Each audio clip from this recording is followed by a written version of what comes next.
Welcome to Story Time, a place where real fear meets the unknown. Here, we dive into true scary stories, chilling suspense, dark mysteries, and haunting horror that will make you question what's real and what's watching. Every story is carefully told to pull you into the shadows because sometimes the most terrifying things actually happened. New stories drop 3 times a week, so if you love suspense, mystery, and horror that keeps you up at night, this channel was made for you. Make sure you subscribe, like, and follow Storytime so you never miss a story. Turn on notifications because the next one might be worse than the last.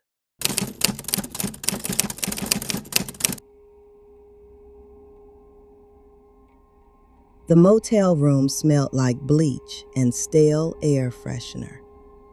It should have felt comforting. It should have felt like safety. But after a day trapped in the desert, every sound felt sharp. Every shadow looked like something waiting. Mom sat on the edge of the bed with Jalen curled against her side. He had finally stopped asking questions and fallen asleep from pure exhaustion. Dad was in the bathroom, running water over his face like he could wash off what happened. And I sat at the small motel table, staring at the paper cup of water in front of me. I couldn't stop thinking about the man we'd seen at midnight, the stranger. The way he said his truck had been broken down for 2 days, the way his voice sounded like sandpaper, the way he walked back into the darkness like he already knew the desert better than people. Mom kept whispering the same thing. We were blessed. We were blessed. Dad didn't answer, because I could tell Dad wasn't thinking about blessing. He was thinking about guilt. The sheriff had said one sentence before we left the desert. You're not the first. And something about the way he said it didn't sound like a warning. It sounded like a confession. The next morning, Dad insisted we go back to the sheriff's station. Mom tried to stop him. We're safe now, she said. Let's just go home. But Dad shook his head. I need to know. Mom stared at him like she didn't recognize him, but I did because I felt it too. Once you survive something like that, your brain doesn't accept it until it makes sense. And this didn't make sense. A road on GPS shouldn't lead families into a dead zone. A shortcut shouldn't turn into a survival trap. People shouldn't disappear because they trusted a screen, but people did, and I needed to know why. The sheriff's station was small, almost quiet. A few desks, a few deputies, the kind of place that looked like it didn't get much excitement. But the moment we walked in, the deputy at the front desk recognized Dad. His face changed. Not surprised, not confused, just tired. Dad cleared his throat. I'm the RV from yesterday. The deputy nodded slowly. Yeah. Dad leaned in. You said we weren't the first. The deputy's eyes flicked to Mom, then to me, then to my little brother holding a juice box like he was trying to pretend everything was normal. Then the deputy sighed. Wait here. He disappeared into the back. We sat on hard plastic chairs under a flickering light. Mom held Jalen's hand so tightly his fingers turned white. After a minute, the sheriff came out. Same man as yesterday, same sunglasses, same hat. But today, he looked different. Less like a rescuer, more like someone who had seen too much. He motioned for us to follow him. He led us into a small office. There was a map on the wall with pins stuck all over it. Red pins, yellow pins, blue pins. Dad stared at it immediately. What is that? Dad asked. The sheriff closed the door. Then he said something that made my stomach drop. That's the shortcut road. Mom frowned. Why are there so many pins? The sheriff didn't answer right away. He walked to a filing cabinet, pulled out a folder, and tossed it on the desk. It landed with a heavy thud. Dad opened it. Inside were photos, not printed like a scrapbook, printed like evidence. Pictures of abandoned vehicles, a minivan half buried in sand, a sedan with the doors hanging open, a motorcycle lying on its side like someone dropped it and never came back. And then, a picture of an RV. Not ours, an older one, sun-bleached, windows shattered, the door hanging open. Mom covered her mouth. Dad whispered, "What is this?" The sheriff leaned against the desk. "People get stranded out there," he said. "They think it's a shortcut. They think it'll reconnect to the highway. They don't realize they've entered a dead zone." Mom's voice shook. "But why doesn't it show that?" The sheriff looked at her for a long moment. Then he said, "Because it's still technically a road." Dad flipped to the next page. A photo of a young woman's face, smiling. Then another. A family photo. Then another. A man holding a toddler. Dad's voice went quiet. "Missing persons?" The sheriff nodded once. Mom's knees looked like they might buckle. I felt cold even though the room wasn't cold at all. The sheriff continued. "We get calls every year. Sometimes it's hikers. Sometimes it's drivers. Sometimes it's RVs. A lot of them don't have enough water. A lot of them don't tell anyone their route." Dad stared at the photos. "What happens to them?" The sheriff's jaw tightened. "Sometimes we find them." Mom whispered, "And sometimes?" The sheriff didn't answer right away. He turned toward the map. He pointed at one red pin. "Family of 4, 2 kids. They ran out of water. Dad tried to walk for help." He pointed at another. "Couple. Took a wrong turn at night. Their car got stuck in sand." Another. "College student. Car broke down. She tried to hike out." Another. 2 brothers, off-roading. One came back, one didn't. Dad swallowed hard. Mom looked like she was about to cry again, and I just sat there, staring at the pins like they were graves.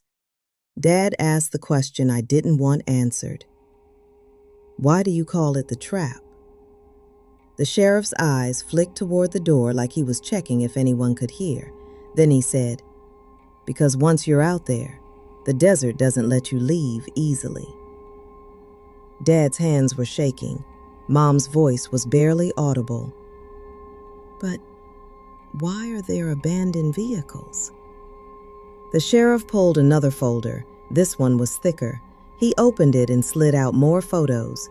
Vehicles with doors open, suitcases spilled out, a child's shoe lying in sand, a half-empty water jug, a phone case, and then a picture that made my stomach twist.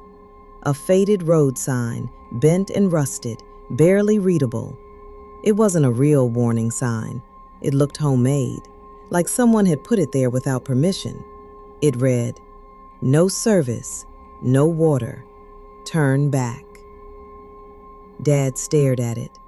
Mom whispered, "Why isn't there a real sign?" The sheriff laughed once, but it wasn't funny. "It's federal land," he said. "County doesn't own it. State doesn't maintain it. GPS companies don't care. And the desert doesn't need permission." Dad looked sick. "So people just keep going?" The sheriff nodded. "Every summer." Dad's voice cracked. "We could have died." The sheriff didn't deny it. Instead, he said something worse. "You almost did." Mom covered her face. Dad leaned forward, elbows on knees, and I realized something that hit me like a punch. The sheriff wasn't telling us this because he wanted to scare us. He was telling us because he was tired of pulling families out of the desert and tired of not being able to pull some out at all. Dad asked, "The man we saw last night, the one who asked for water, did you find him?" The sheriff's face changed. He frowned. "What man?" Dad froze. Mom's head snapped up. My throat went dry. Dad repeated, "A man came to our RV around midnight. He said his truck broke down 2 days ago." The sheriff stood up slowly. "Describe him." Dad did.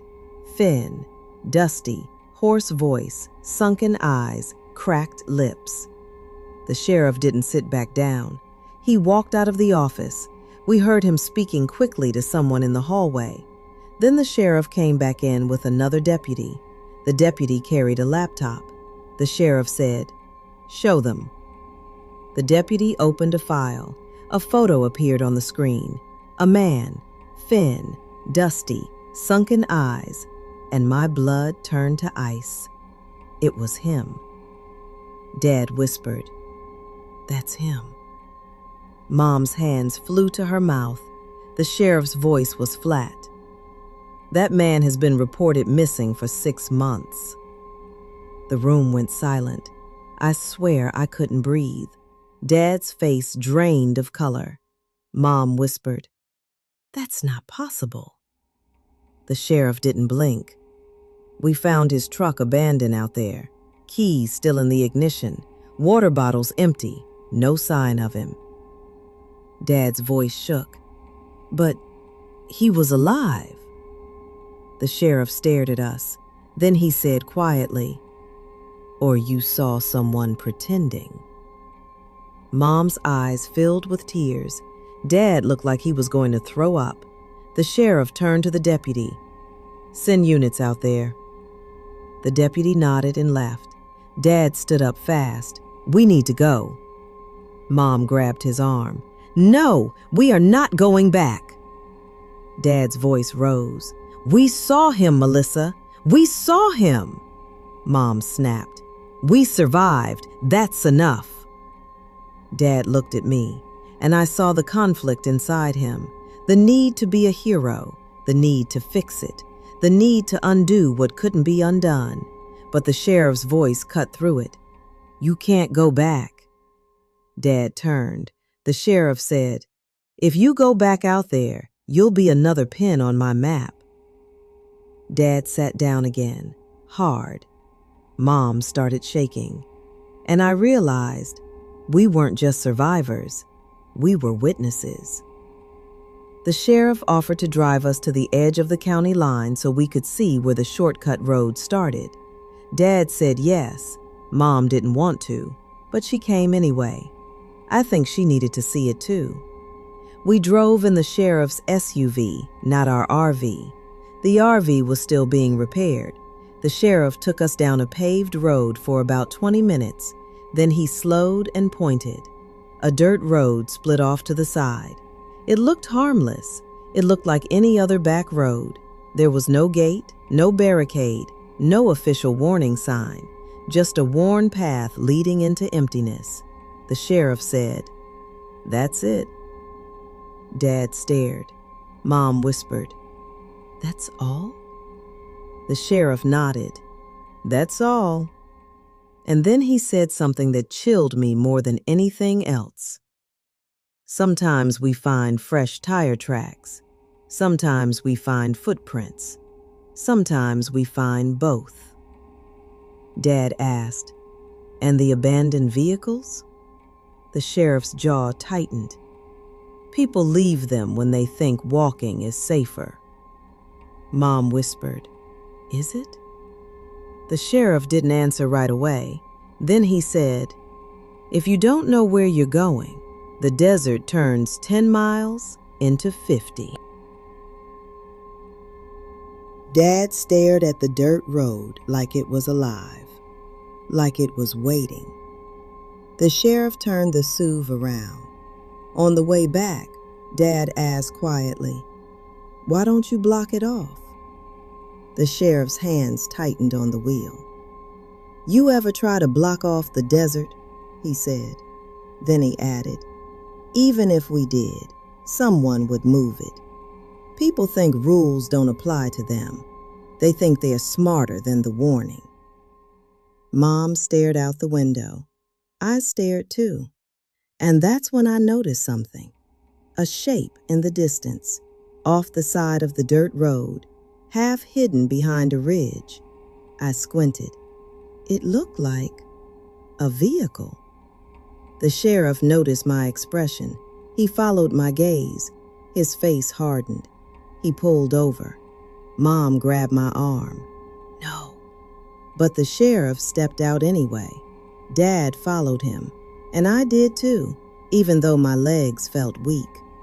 We walked a short distance. The desert wind kicked up sand around our shoes, and there it was, a car, not rusted, not old, not sun-bleached, newer, like it had been left recently. The driver's side door was open. Inside, the seats were empty. A purse sat on the passenger seat.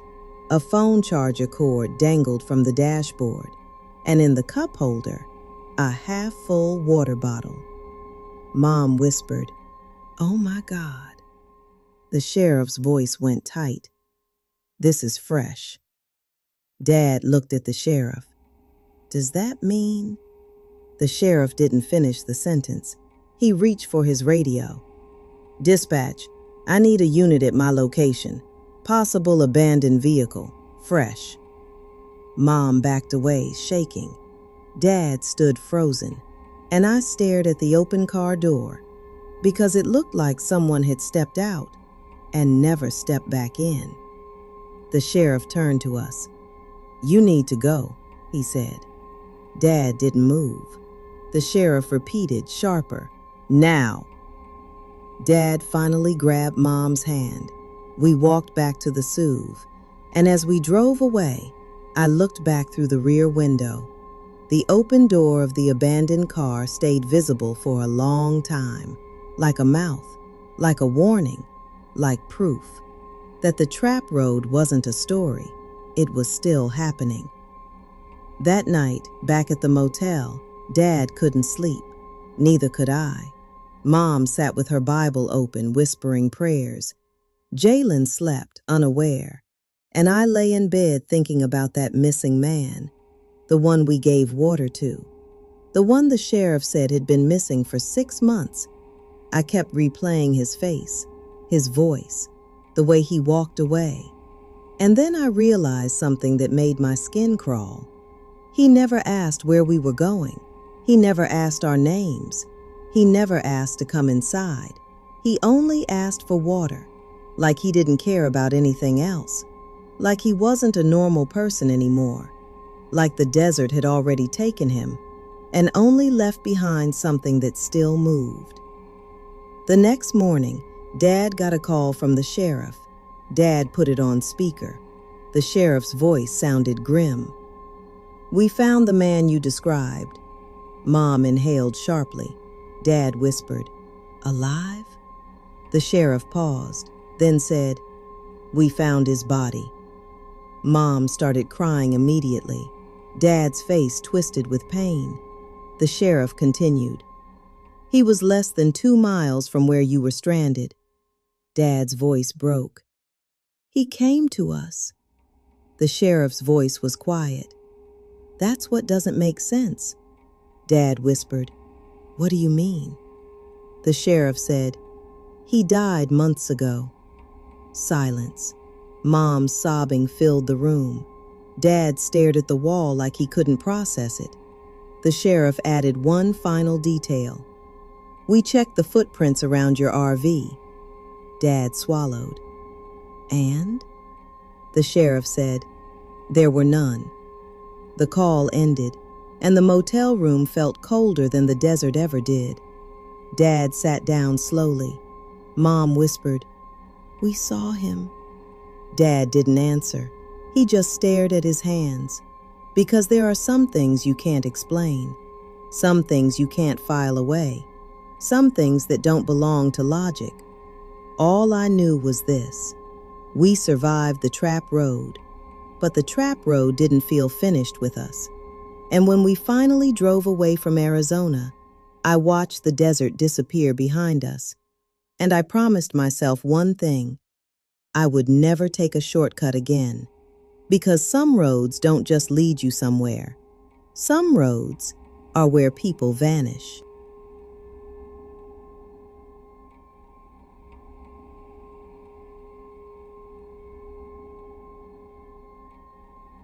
And that brings us to the end of tonight's story.